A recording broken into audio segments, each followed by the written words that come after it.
September 1, 1939. 4:45 in the morning. German bombers crossed into Polish airspace without a declaration of war. The town of Wylan was the first target, a hospital, a church, a market square. 85% of the town was destroyed in 12 minutes. Britain and France declared war 2 days later. Poland fell in 27. The world assumed this would be another limited European conflict, the kind resolved at a conference table in 18 months. They were wrong by 6 years and 80 million lives. Here is the thing that has never made complete sense about World War II, by every conventional measure, the Axis should have won. Germany had the most advanced military doctrine on earth. Japan controlled the largest empire in the Pacific. Together they held Europe and Asia in a grip that seemed, in 1942, physically unbreakable. The Soviet Union had lost 3 million soldiers in 6 months. France had already fallen. Britain was being bombed every night. And then, in less than 3 years, that grip slipped. The Axis powers did not just lose, they were obliterated. Their leaders died in bunkers and on lampposts. Their cities burned from above. Their flags came down across 2 continents. This is the story of how that happened, and why the outcome was never as inevitable as it looks in hindsight. To understand World War II, you have to understand what happened in 1919. The Treaty of Versailles stripped Germany of 13% of its territory, including Alsace-Lorraine, the Polish corridor, and all its overseas colonies. It capped the German army at 100,000 men. It imposed reparations economists estimate at the equivalent of hundreds of billions of dollars. And it included Article 231, the War Guilt Clause, which formally declared Germany solely responsible for the entire conflict. The German population never accepted it. They called it the Diktat, the dictated peace. Historian Sally Marks described the post-war decade not as reconciliation but as slow-burning resentment against a settlement too harsh to accept and too lenient to enforce. The reparations humiliated Germany without disarming it. That gap, between humiliation and destruction, is precisely where Hitler built his movement. By 1933, the Nazi Party held power. By 1936, German troops reoccupied the Rhineland, in direct violation of Versailles, and nothing happened.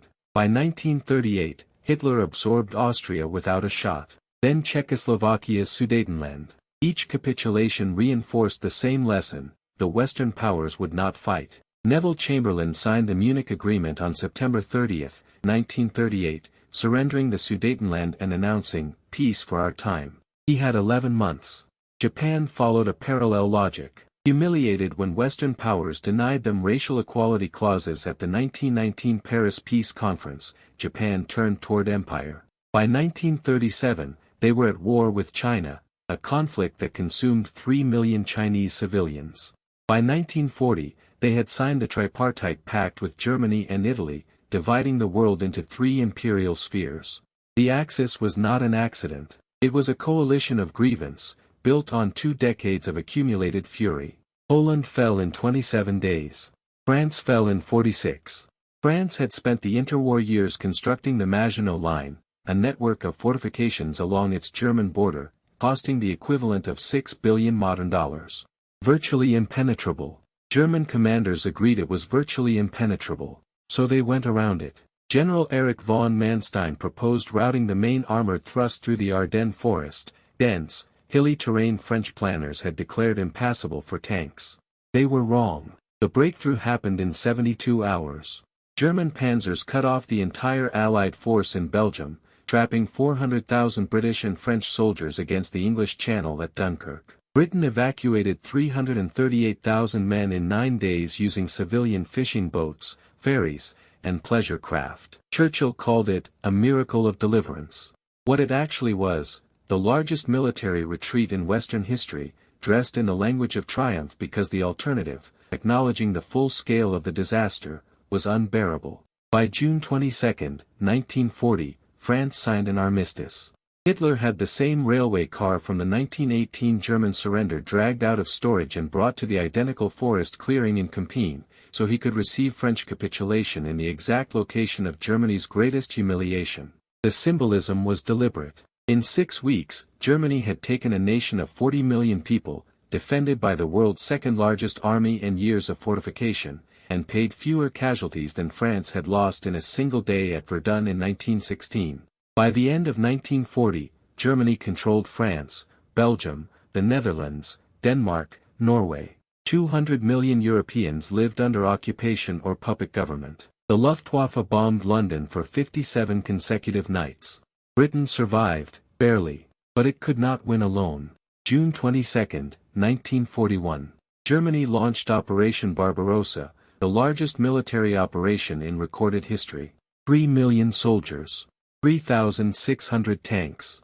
600,000 horses crossed into the Soviet Union along a front 2,900 kilometers wide, from the Baltic to the Black Sea. Stalin had received 84 separate intelligence warnings about the invasion.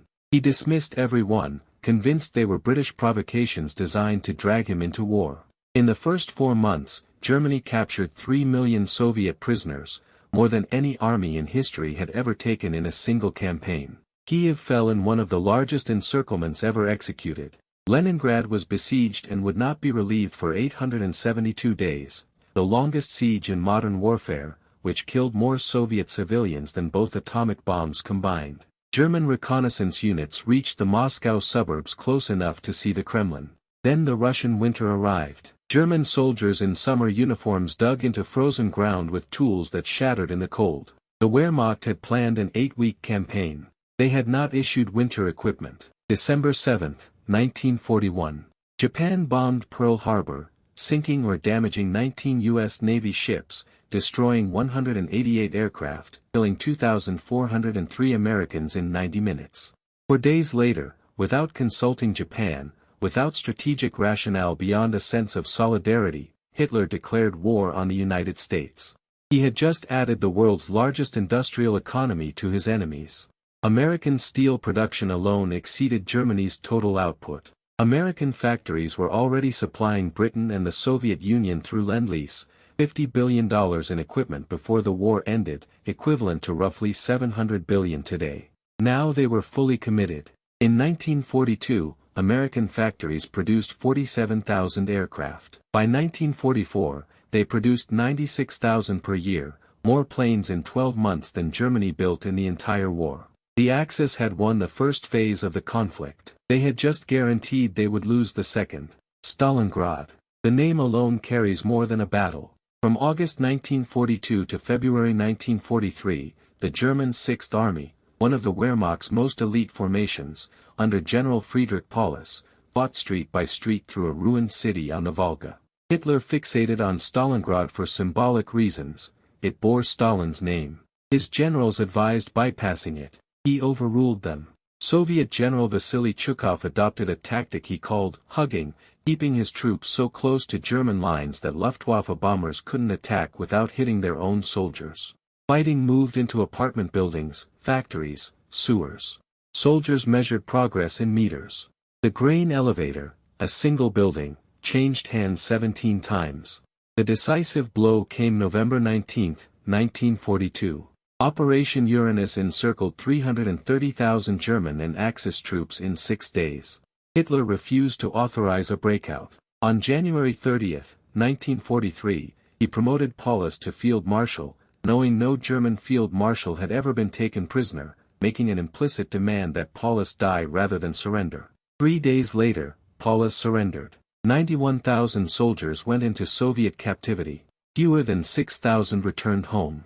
The word strategy comes from the Greek strategos, meaning army leader, from stratos, meaning army, and aegean, meaning to lead. What Stalingrad exposed was that Germany had stopped practicing strategy and started practicing ideology. Holding Stalingrad had cost an entire army. The calculation, what it bought, what it cost, had ceased to matter. Hitler fought for prestige and lost the war pursuing it. The collapse continued elsewhere. Rommel's Afrika Korps, which had nearly taken Egypt and the Suez Canal in 1942, surrendered in Tunisia in May 1943. 250,000 Axis troops captured. The second largest mass surrender of the war. July 1943, Allied forces landed in Sicily. 6 weeks later, Mussolini was overthrown by his own government. By September, Italy had switched sides. Germany now defended the entire Italian peninsula with the same divisions it desperately needed on the Eastern Front. Their strategic reserve, the trained men, equipment, and fuel available to respond to emergencies, was exhausted. Every offensive had consumed forces that couldn't be replaced. Every territory held had to be defended. The Axis was shrinking from every direction at once. June 6, 1944. D-Day. 5 beaches. 156,000 Allied troops on the first day. 5,000 ships. 11,000 aircraft. The largest amphibious operation in history, and it succeeded despite catastrophic losses at Omaha Beach, where American forces suffered over 2,000 casualties before noon. Within 8 weeks, Allied forces broke out of Normandy.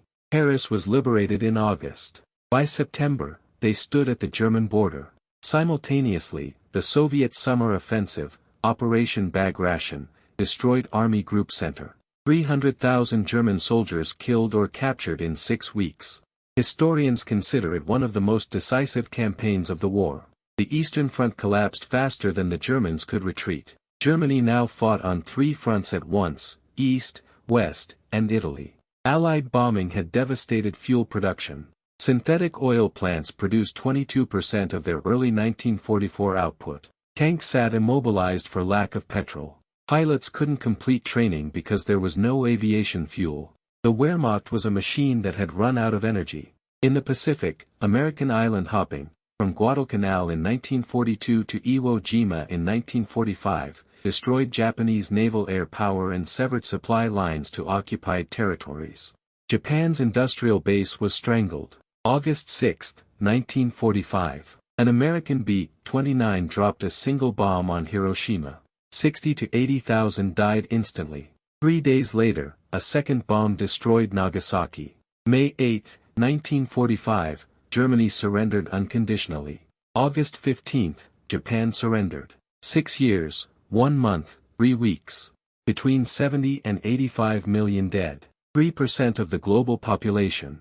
The largest, most destructive conflict in recorded history. Germany had the most innovative military doctrine of the 20th century. Japan had a navy that had humiliated every challenger in the Pacific. Together, they controlled more territory in 1942 than any alliance since the Mongol Empire. None of it was enough. Every empire that has tried to hold Europe by force, from Napoleon to the Third Reich, runs into the same equation: the cost of holding conquered territory equals or exceeds the cost of taking it. And a coalition of industrial powers will always outlast a single aggressor, no matter how sophisticated that aggressor is. What defeated the Axis wasn't moral outrage alone, though that existed. It was scale. Between 1941 and 1945, American factories produced 300,000 aircraft, 86,000 tanks, and 2 million military trucks. The Soviet Union, even after losing a third of its European territory to occupation, produced more tanks than Germany in every single year of the war. Wars of conquest are won by speed. Wars of attrition are won by scale. The Axis started with conquest and ended in attrition. And the world paid for that mistake with 80 million lives. If you want to understand why history moves the way it does, why empires collapse, why coalitions win, subscribe. There's more where that came from.